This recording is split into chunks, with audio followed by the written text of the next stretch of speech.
Bernard Reviriego nous montre dans ses travaux que la connaissance du passé est la meilleure manière d'envisager l'avenir. Je suis très curieux, je me mêle même de ce qui ne me regarde pas. Quand on me dit il n'y a rien, alors ça je déteste. Je dis si, il y a forcément quelque chose. C'est ça qui est drôle. Et il y a toujours quelque chose.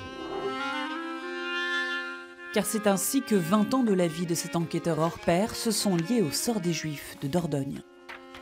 Une partie de l'histoire commence ici à l'abbaye de Chancelade.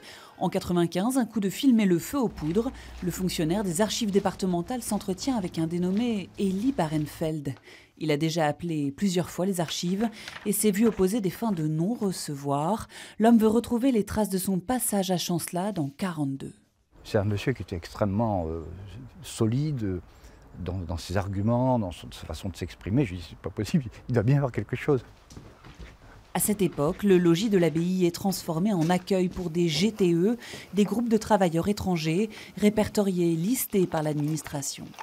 Parmi eux, de nombreux républicains espagnols aux souvenirs marquants. Tu vois ici, numéro 7, de lit. Ça date des Espagnols. Ah oui. Mais aussi des Juifs au passé oublié. Bernard est sensible à tout ce qu'a fait le quotidien des personnes qui ont vécu sur ces lieux. Et ce sont de petites choses apparemment, comme il le dit lui-même, mais c'est du concret.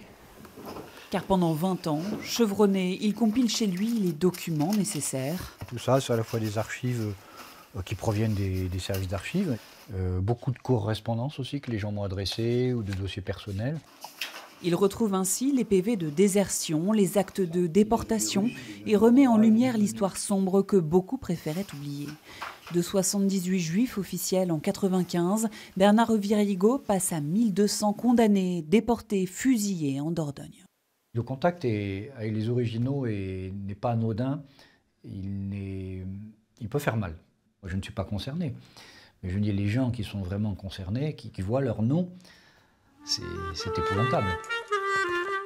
Ainsi, le passeur de mémoire a donné vie au papier et replace dans l'histoire des hommes, des femmes, des enfants, des juifs, mais également des harkis, des indochinois, des laissés pour compte, oubliés. Dans l'un de ses premiers livres, déjà, Bernard Reviriego écrivait « La mémoire retrouvée est une victoire sur le temps qui passe ».